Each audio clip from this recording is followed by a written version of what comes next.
Olá, tudo bem? Hoje eu faço uma longa viagem no tempo para relembrar a história da vida dos surdos. História da vida dos surdos? Como assim? Bom, é claro que os surdos existem desde sempre. Mas nem sempre foram vistos como grupo social, como indivíduos. Foi um longo caminho até chegarmos à condição de hoje, com direitos assegurados e línguas de sinais reconhecidas. Por isso é importante conhecer esse passado.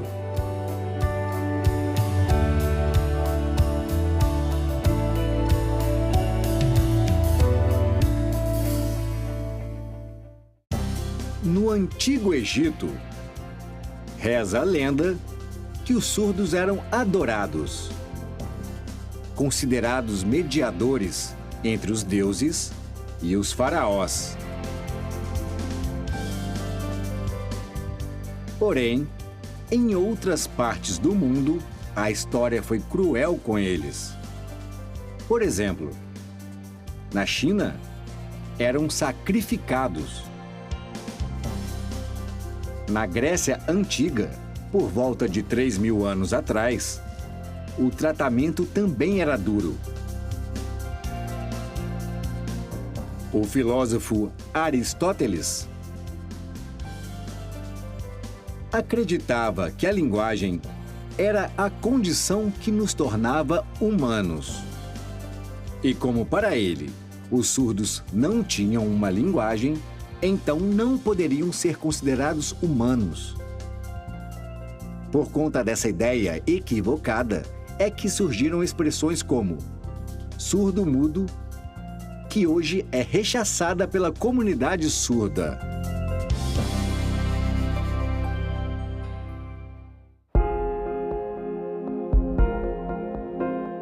Os romanos pensavam bem parecido.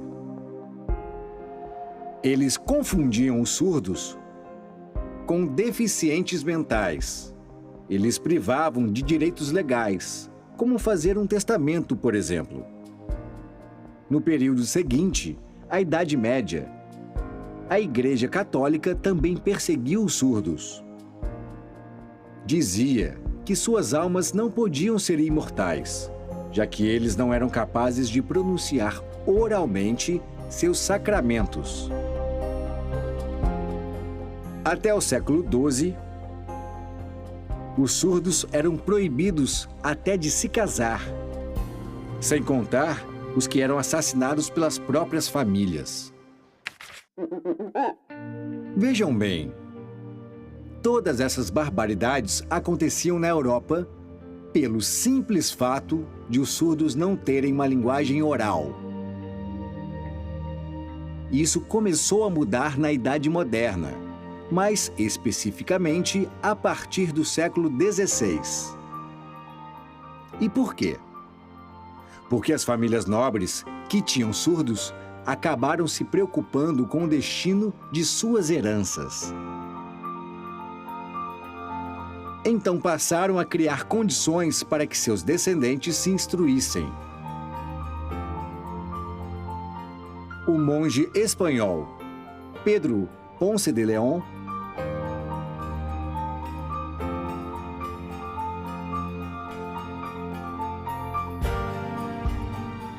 Sinal Ponce de León é considerado o primeiro professor de surdos do mundo. Seu foco era na oralização. Sinal, oralização. Além do ensino da leitura, escrita e filosofia.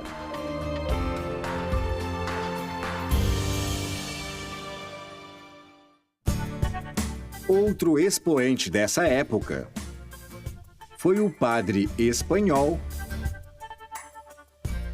Juan Pablo Bonet.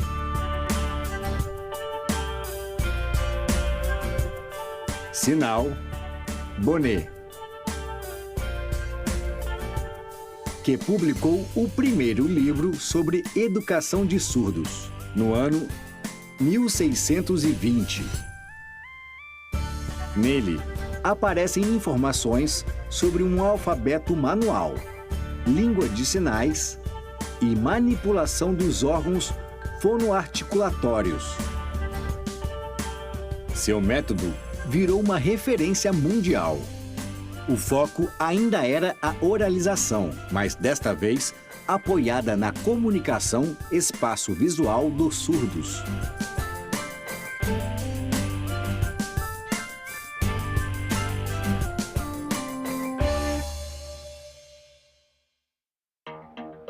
Mas foi apenas no século XVIII, com o trabalho do abade francês Charles Michel Delepé,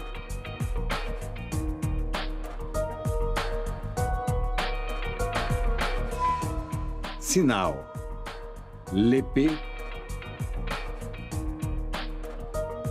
que a língua de sinais ganhou realmente força.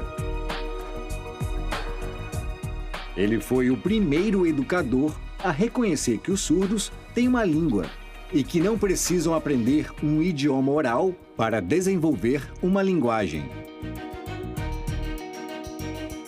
Além disso, ele criou o primeiro Instituto de Educação de Surdos do mundo, o atual Instituto Nacional de Jovens Surdos de Paris, sinal Instituto Nacional de Jovens Surdos de Paris. Em 1760, graças a ele, a oralização deixou de ser o foco principal.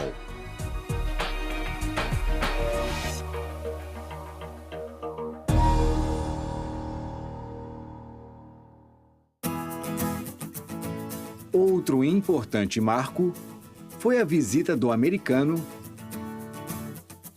Thomas Gallaudet, sinal Thomas Gallaudet, em 1816, ao Instituto de Paris. Ele fez um estágio por lá, onde conheceu Laurent Clerc, sinal Laurent Clerc. Os dois foram para os Estados Unidos e fundaram a primeira escola de surdos de lá, a Hertford School. Foi inaugurada em 1817 e a língua de sinais francesa, aprendida por Gallaudet em Paris, foi adaptada ao inglês, de modo que nasceu a ASL. Em 1864, o filho de Gallaudet, Edward, sinal Edward Gallaudet, fundou a Universidade Gallaudet, sinal Universidade Gallaudet.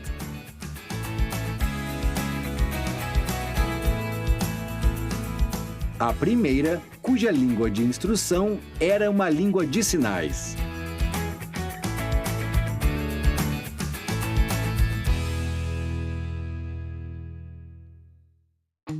Pouco tempo depois, em 1857, foi inaugurado o Instituto Imperial de Surdos Mudos, que deu origem ao que é hoje o Instituto Nacional de Educação de Surdos, sinal INES. Foi fundado por Dom Pedro II, que tinha um neto surdo, e pelo padre surdo francês, Huet, sinal Huet. Era um internato que recebia surdos do Brasil inteiro e teve forte influência da LSF, além dos sinais em uso no nosso país. O INES implementou também a formação de professores de surdos por aqui.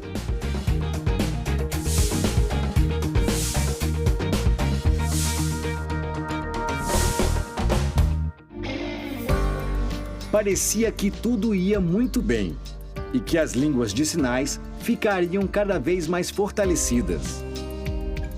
No entanto, em 1880, aconteceu um fato que veio mudar tudo. O famoso Congresso de Milão, que reuniu especialistas em educação de surdos de todo o mundo.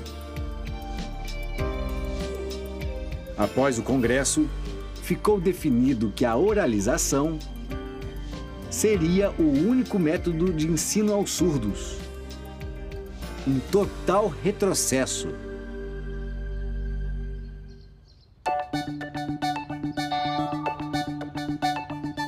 E até hoje existe uma luta para fortalecer a língua de sinais como a primeira língua dos surdos.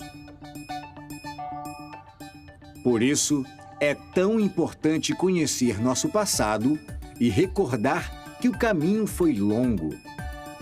Então vamos relembrar alguns sinais apresentados. Ponce de Leon. Oralização. Bonnet. Lepé.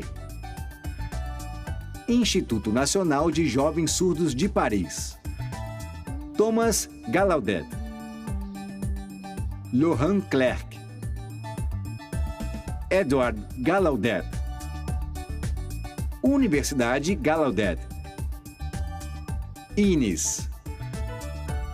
UE. Com a Lei 10.436 de 2002 e o Decreto 5626 de 2005, a Libras foi reconhecida como segunda língua oficial do Brasil, contribuindo para a educação bilíngue. Mas as conquistas não podem parar. Espero que tenham gostado. Até o próximo A Vida em Libras. Tchau!